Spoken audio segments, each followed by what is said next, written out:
Hello, and welcome to another video from the YouTube channel, From Religion to Agnostic. Madday is a son of Japheth and one of the 16 grandsons of Noah in the book of Genesis of the Hebrew Bible. Biblical scholars have generally identified Madday with the Iranian Medes of much later records.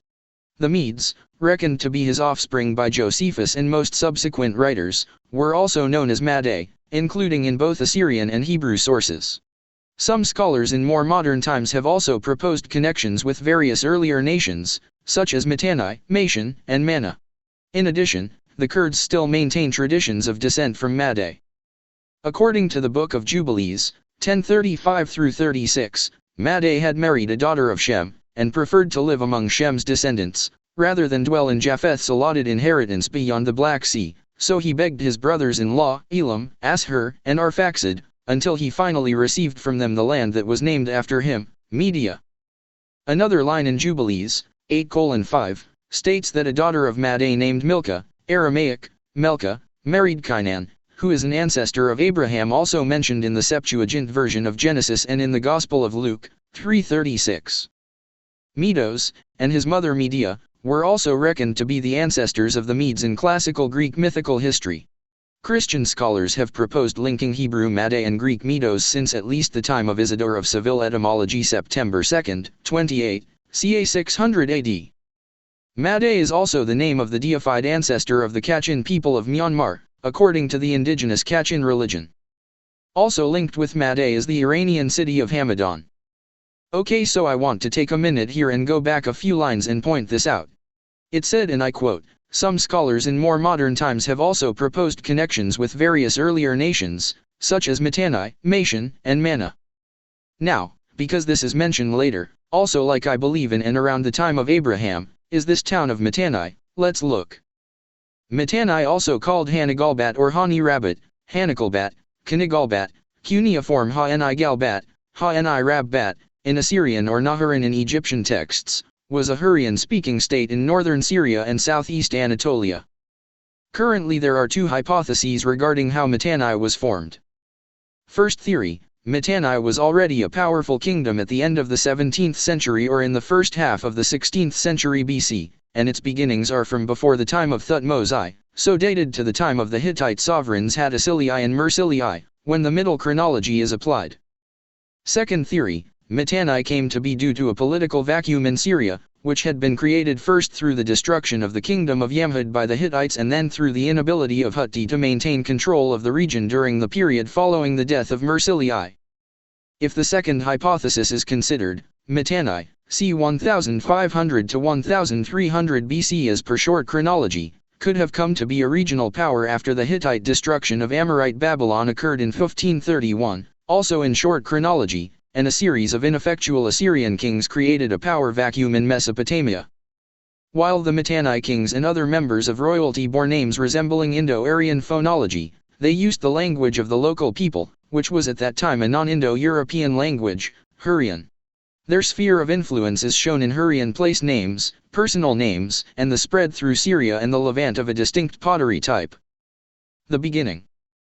The Mitanni kingdom began, as Mirko Novak claims, a little after 1600 BCE, during the Old Babylonian period, at least 2 generations before the sack of Babylon by the Hittites, which Novak considers to have been in 1522 BC, Jamaberta's low chronology, when a certain king of the Hurrians, in all likelihood one of the first Mitanni rulers, appeared as one opponent of Hattusilii.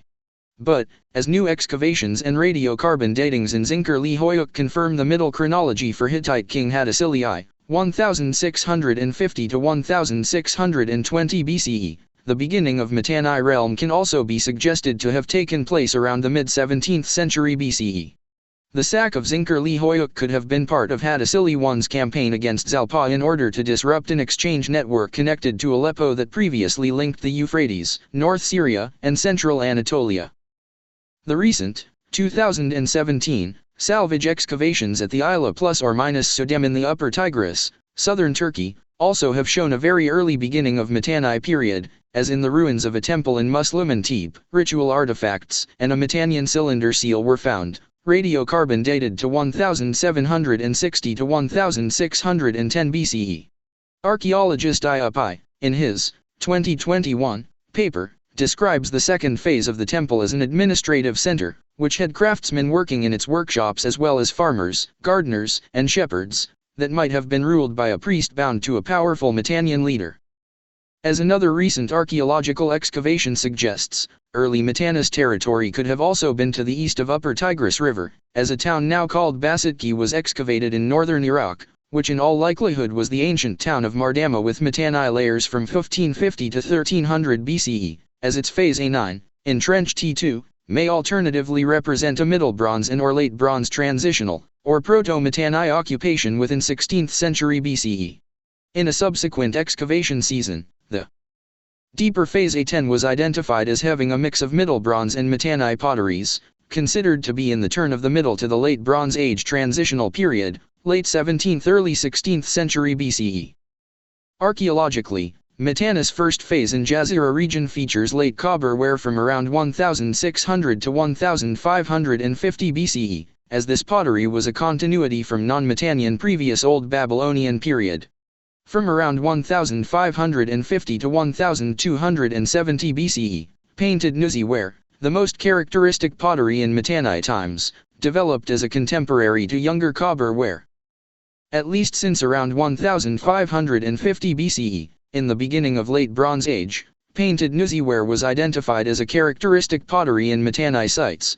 The origin of this decorated pottery is an unsolved question, but a possible previous development as Aegean Kamars ware has been suggested by Pecor Elia, 2000, and S. Saldi claims that Tel Brak was one of the first centers specializing in the production of this painted Nuzi ware, and analyses on samples support the assumption that it was produced locally in various centers throughout the Mitanni kingdom. It was particularly appreciated in the Jazeera region, but appears only sporadically in western Syrian cities such as Al-Alaq and Ugarit.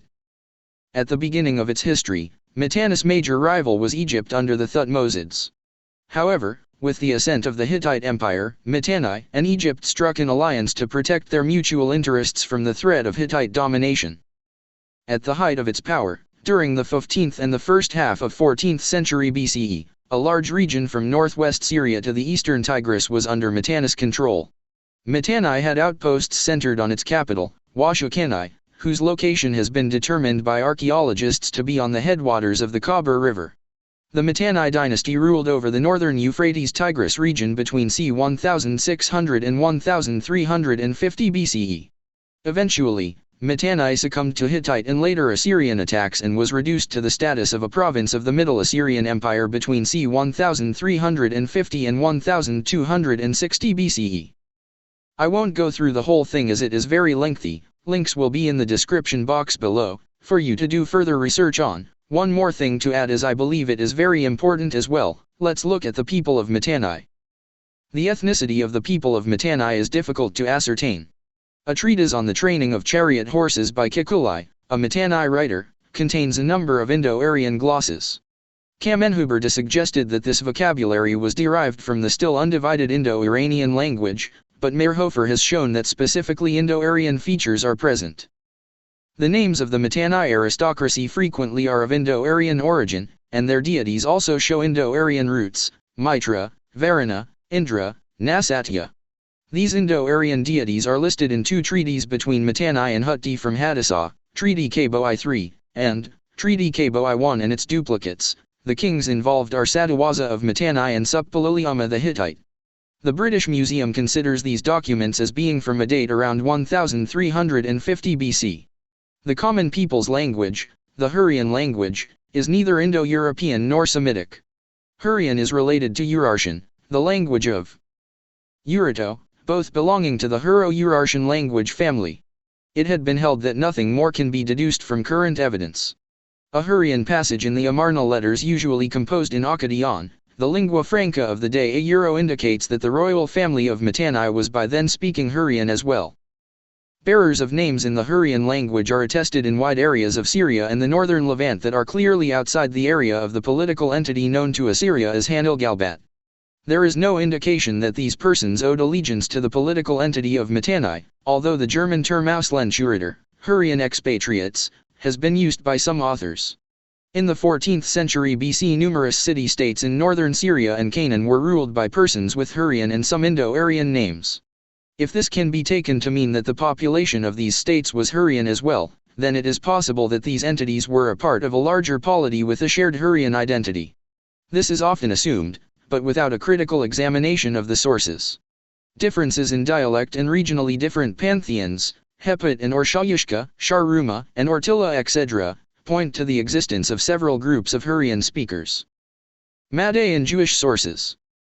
In the Bible, ancient name of a country which is located south and west of the Caspian Sea, and is associated with events in Jewish history. The confines of Media anciently embraced territory corresponding roughly to the present Azerbaijan, the southern borders of the Caspian, the province of Iraq-e-Jami, and the districts of modern Persia which adjoin the mountains of Kurdistan and Luristan. In the Hebrew scriptures Media and the Medes are mentioned more than a dozen times. The antiquity of the name is believed to be shown by its having been borne by Noah's grandson Madai, son of Japheth, Genesis 10:3 AV Authorized Version 2, who is commonly regarded as the progenitor of the Median race, Mount Ararat being within the ancient Median borders. From the Bible, furthermore, it is known that Israelites were placed in cities of the Medes by Shalmaneser, king of Assyria, after his conquest of Samaria, 2 Kings 17:6. 1811, and Media is referred to under the form, Amada or Madday, in the records of this king and of Tiglath-Pileser. Allusions to Media in connection with Persia are not rare in certain books of the scriptures, and the laws of the Medes and Persians became a synonym for all that was fixed and unalterable. Esther 1:3, 14, 18, 19, 10:2, Daniel 5:28, 6:8, 8:20. The part taken by Media and Elam, meaning Persia, in the overthrow of Babylon forms a portion of the prophecy of the elder Isaiah, Isaiah 13:17, 21:2, compare also Jeremiah 25:25. At Ecbatana, in the province of the Medes, was found the famous Edict of Cyrus granting a decree for the building of the temple at Jerusalem, Ezra 6:2, Esdras 6:23. The same capital is prominent likewise in the book of Judith, Judith 1:1 and following, and the ancient Median city Rages figures elsewhere in this book and strikingly in the narrative of Tobit, Judith 1:5, 15, Tobit 1:14, 5:5, 6:10. On the identification of Darius the Median, and on Daniel's position under his rule.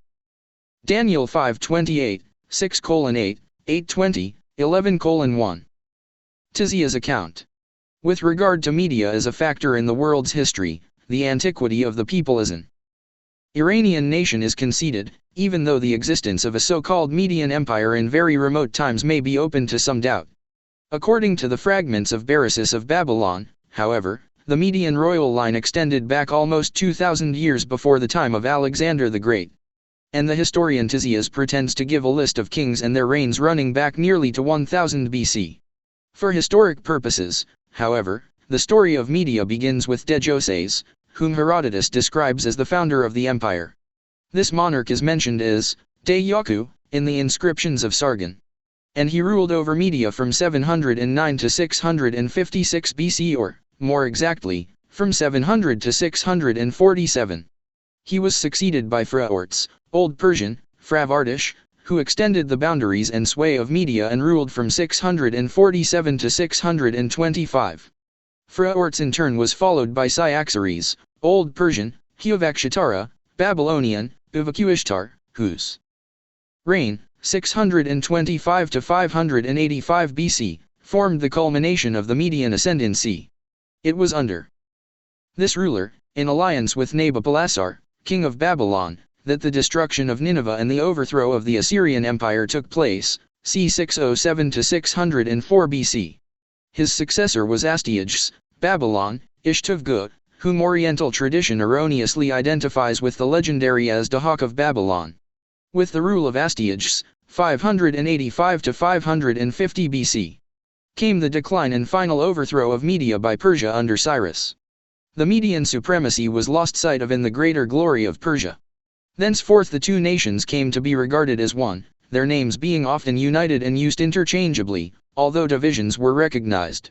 After the death of Alexander the Great, for example, Media Minor, which corresponds roughly to Azerbaijan, was distinguished from Media Major, which became a part of the Syrian Empire and, again, Media Major was later comprised in the Parthian domain and was finally included in the great empire of the Sasanians. From the religious standpoint also Media is important because Zoroaster is believed to have arisen in that country, and the similarities between Zoroastrianism and Judaism are many and striking. Alrighty, and that will do it for this video. Catch you on the next one. Have a great day, and be safe. If you enjoyed this video, please think about subscribing, as well as hitting the like and sharing would help out a lot. Thank you all. Peace out, people.